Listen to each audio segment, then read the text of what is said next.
இன்றைக்கி நம்ம சேனலில் என்ன ஸ்பெஷல் ரெசிபி பார்க்க போகிறோன்னா 5 நிமிஷத்தில் செய்யக்கூடிய தேங்காய் சட்னி எப்படி பண்ணுறதுன்னு தாங்க பார்க்க போகிறோம். இந்த தேங்காய் சட்னியை தோசை இட்லி கூட தொட்டு சாப்பிடும்போது டேஸ்ட் அல்டிமேட்டாக இருக்குங்க. வீட்டில் இருக்கிறவங்க எல்லாத்துக்கும் செஞ்சு கொடுத்திங்கன்னா நல்லா விரும்பி சாப்பிடுவாங்க. கண்டிப்பாக நீங்களும் வீட்டில் ட்ரை பண்ணி பாருங்கள். Hello friends, welcome to Suji's kitchen. இப்போ தான் நம்ம சேனலை ஃபஸ்ட் டைம் பார்க்குறீங்கன்னா சப்ஸ்கிரைப் பண்ணிக்கோங்க. வீடியோ பிடிச்சிருந்தா லைக் பண்ணுங்கள். வாங்க வீடியோக்குள்ளே போகலாம். ஃபஸ்ட்டு இந்த ரெசிபியை பண்ணுறதுக்காக மிக்ஸி கப்பில் ஒரு அரை கப் அளவுக்கு துருவன தேங்காவை சேர்த்துக்கோங்க. அரை கப்னா அரை மூடி தேங்காய் அளவுக்கு துருவி சேர்த்துக்கோங்க. கூடவே ஒரு சின்ன கப்பில் பொட்டுக்கடலையை சேர்த்துக்கோங்க. பொட்டுக்கடலையை கையில் சேர்க்குற மாதிரி இருந்தால் ஒரு கைப்பிடி அளவுக்கு சேர்த்துக்கோங்க. கூடவே 2 பச்சை மிளகாவையும் சேர்த்துக்கோங்க. உங்களுக்கு சட்னியில் எக்ஸ்ட்ரா காரம் வேணும்னா இன்னொரு பச்சை மிளகா கூட சேர்த்துக்கோங்க. 5 பல் பூண்டு சேர்த்துக்கோங்க. கூடவே ஒரு வரமிளகாவையும் சேர்த்துக்கோங்க. வரமிளகா ஆப்ஷனல் தான், வேணும்னா சேர்த்துக்கலாம், வேண்டான்னா விட்டுடலாம். ஒரு கைப்பிடி அளவுக்கு மல்லித்தலையை சேர்த்துக்கோங்க. மல்லித்தலையை சேர்த்ததும் கருவேப்பிலை ஃப்ளேவர் பிடிக்கிறவங்க ஒரு கொத்து கருவேப்பிலையும் சேர்த்துக்கோங்க.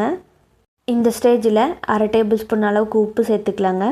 உப்பு சேர்த்ததும் கொஞ்சம் கொஞ்சமாக தண்ணி சேர்த்து நல்லா ஒரு சட்னி பதத்துக்கு அரைச்சி எடுத்துக்கலாங்க. பாருங்கள், இந்தளவுக்கு நல்லா அரைபட்டு வந்தால் போதும்.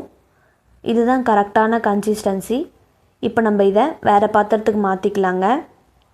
வேறு பாத்திரத்துக்கு மாற்றினதும் ஒரு 1/4 டம்ளர் அளவுக்கு தண்ணி சேர்த்து நல்லா மிக்ஸ் பண்ணி விட்டுக்கோங்க.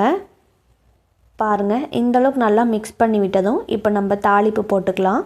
அதுக்கு தாளிப்பு கரண்டியில் ஒரு டேபிள் ஸ்பூன் அளவுக்கு எண்ணெய் சேர்த்துக்கோங்க. எண்ணெய் நல்லா சூடாகி வந்ததும் ஒரு டேபிள் ஸ்பூன் அளவுக்கு கடுகு உளுந்தம் பருப்பு சேர்த்துக்கோங்க. கடுகு நல்லா பொரிஞ்சதும் ஒரு வரமிளகா ஒரு கொத்து கருவேப்பிலையும் சேர்த்து எண்ணெயிலே நல்லா பொரித்து எடுத்துக்கோங்க. எண்ணெயிலே நல்லா பொரிஞ்சதும் தாளிப்பை சட்னியில் சேர்த்துக்கலாங்க. தாளிப்பை சட்னியோடு நல்லா மிக்ஸ் பண்ணி விட்டுக்கோங்க. இந்த தேங்காய் சட்னியை இட்லியோடு சேர்த்து சாப்பிடும்போது டேஸ்ட் அல்டிமேட்டாக இருக்குங்க. இட்லியே பிடிக்காதுன்னு சொல்கிறவங்க கூட 5 இட்லி எக்ஸ்ட்ரா சாப்பிடுவாங்கங்க, அந்தளவுக்கு இருக்கும். ஒரு முறை இந்த தேங்காய் சட்னியை செஞ்சு சாப்பிட்டிங்கன்னா டெய்லி செஞ்சு சாப்பிட்லான்னு தோணுங்க. டேஸ்ட் அந்தளவுக்கு இருக்கும், சலிக்கவே சலிக்காது. இந்த தேங்காய் சட்னியை குழந்தைங்கள்லேருந்து பெரியவங்க வரையும் நல்லா விரும்பி சாப்பிடுவாங்கங்க.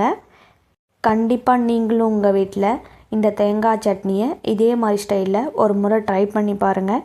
ட்ரை பண்ணி பார்த்துட்டு எப்படி வருதுன்னு மறக்காமல் கமெண்ட் செக்ஷனில் கமெண்ட் பண்ணுங்கள். உங்களுக்கு இந்த வீடியோ பிடிச்சிருந்தா லைக் பண்ணுங்கள், ஷேர் பண்ணுங்கள், மறக்காமல் சப்ஸ்கிரைபும் பண்ணுங்கள்.